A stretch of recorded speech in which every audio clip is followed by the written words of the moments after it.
ચાપરડા સ્થિત બ્રહ્માનંદ વિદ્યાધામ, Jay Ambe hospital, આનંદધરા school project તેમજ અનેક વૃદ્ધાશ્રમ અને પંચઅગ્નિ અખાડાના પ્રમુખ એવા પૂજ્ય મુક્તાનંદ બાપુના 66મા પ્રાગટ્ય દિવસ નિમિત્તે વિસાવદરમાં પત્રકાર સંઘ તેમજ માનવ સેવા સમિતિ, ગૌ સેવા સમિતિ દ્વારા સ્વામિનારાયણ ગુરુકુળ ખાતે બ્લડ ડોનેશન કેમ્પનું આયોજન કરવામાં આવેલું હતું। ત્યારે સ્વામિનારાયણ ગુરુકુળના સ્વામી, મામલતદાર, ટીડીઓ તેમજ પીએસઆઈના વરદ હસ્તે દીપ પ્રાગટ્ય કરીને બ્લડ ડોનેશન કેમ્પને ખુલ્લો મૂકવામાં આવ્યો હતો। ત્યારે બ્રહ્માનંદ વિદ્યાધામના નર્સિંગના 100 સ્ટુડન્ટ દ્વારા બ્લડ ડોનેટ કરાયું હતું। आज रोज तारीख 17 रोज 17 रोज पूज्य मुक्तानंद बापूना जन्मदिन निमित्ते 66 जन्मदिन निमित्ते आज विसावदर અને વિસાવદરની આજુબાજુના ગામના લોકો અને વિસાવદરના કોલેજના વિદ્યાર્થીઓ દ્વારા એક મહા રક્તદાન શિબિરનું આયોજન લાઈવ બ્લડ કેમ્પ રાજકોટ દ્વારા કરવામાં આવેલ છે, જેમાં અત્યાર સુધીમાં 66 ભાઈ બહેનોએ રક્તદાન કરીને ખૂબ જ સફળતાપૂર્વક કેમ્પ સફળ બનાવ્યો છે। તદુપરાંત મારો ખાસ બધાને આગ્રહ છે કે આવા કેમ્પો પડકાર્યો અને કોઈનું જીવન બચાવો। રક્તદાન એવી વસ્તુ છે કે જેમાં 18 થી 65 વર્ષની ઉંમર અને 45 કિલો વજનના કોઈ પણ સ્વસ્થ ભાઈ બહેનો રક્તદાન કરી શકે છે અને રક્તદાન કરવાથી કોઈ પણ પ્રકારની બીમારી કે કોઈ વસ્તુ થતી નથી। એ માટે 108 વાર રક્તદાન કરેલું છે। આ એક સંસ્થામાં, લાઈફ સંસ્થામાં હું છેલ્લા 45 વર્ષથી સર્વિસ કરું છું અને 108 વર્ષ આપ્યું છે। મારો અનુભવ છે, લોહી દેવાથી કશું થતું નથી। યુવાનો, ખાસ કરીને કોલેજોના યુવાનોને મારા વિનંતી છે મારી કે લોહી આપો અને અપાવો અને કોઈનું જીવન બચાવો।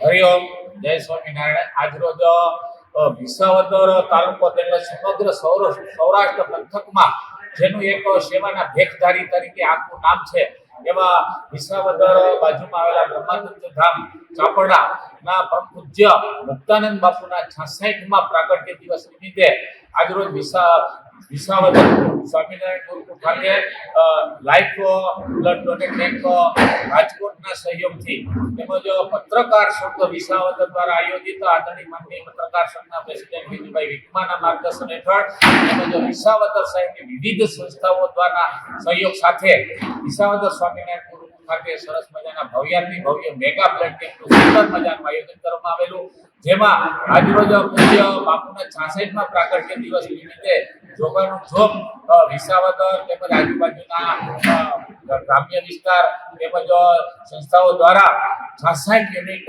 બ્લડનું ડોનેટ કરવામાં આવેલું અને સાથે સાથે સૌનો જબરદસ્ત સહયોગ રહેલો। આ કાર્યક્રમ દરમિયાન, બ્લડ ડોનેશન કાર્યક્રમ દરમિયાન પરમ પૂજ્ય સંતશ્રીઓ તેમજ મામલતદાર શ્રી, ટીડીઓ શ્રી તેમજ પીઆઈ આરપી ગઢવી સાહેબ તેમજ વિવિધ સામાજિક સંસ્થાઓમાંથી મહાનુભાવો મંડળીઓ ઉપસ્થિત રહી એક સેવાની જ્યોતને પ્રાગટ્ય કરવામાં બધાનો જબરદસ્ત સહયોગ રહેલો। ભારત માતા કી જય, વંદે માતરમ। હરિઓમ। વિસાવદર ગુરુકુળ પરિવારના બાપુના ચરણોમાં કોટી વંદન કરું છું। સાથે સાથે આજે મેડિકલ નર્સિંગ કોલેજમાંથી સ્ટુડન્ટ બહેનો છે, ત્યારે એક વાત જીવનમાં ખાસ ધ્યાન રાખજો, ગમે તેવી પરિસ્થિતિ આવે, જીવન છે ઉતાર ચઢાણ આવ્યા જ રાખે, સુખ દુઃખ આવવાના છે, પણ એને સામનો કરી અને જીવનની અંદર આપણે આગળ વધીએ। ભગવાન કૃષ્ણના જીવન આ પૃથ્વી પર પ્રગટ્યા ભગવાન, એના જીવનમાં કેટલા દુઃખ હતા તમે જુઓ। ભગવાન કૃષ્ણનો જન્મ ક્યાં થયો? જેલમાં। જન્મતા વેર તરત જ એને એમના માતા પિતાનો ત્યાગ કરવો પડ્યો, ત્યાગ કરી પાલક માતા પિતાને ત્યાં રહેવા, ત્યાં જે હતા થોડાક સમજણા થયા ભગવાન કૃષ્ણ, ત્યાં એમને છોડી અને એને એ મા બાપને પણ છોડવા પડ્યા અને એના પ્રથમ રાધાજીને પણ છોડી અને મથુરામાં ગયા। મથુરામાં સગા મામાનો એને વધ કરવો પડ્યો। એ વધ કરી અને કુરુક્ષેત્રમાં ગયા।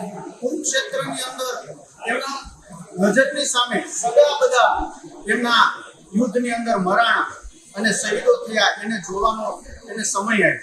ત્યાર પછી ભગવાન દ્વારકા ગયા। દ્વારકા તેમને સોનાની નગરી વસાવી અને એ સોનાની નગરીનો ત્યાગ કરી અને એમના મોટા ભાઈ બલભદ્રજીને એ સોનાની નગરી સોંપી અને ત્યાંથી પણ નીકળી ગયા।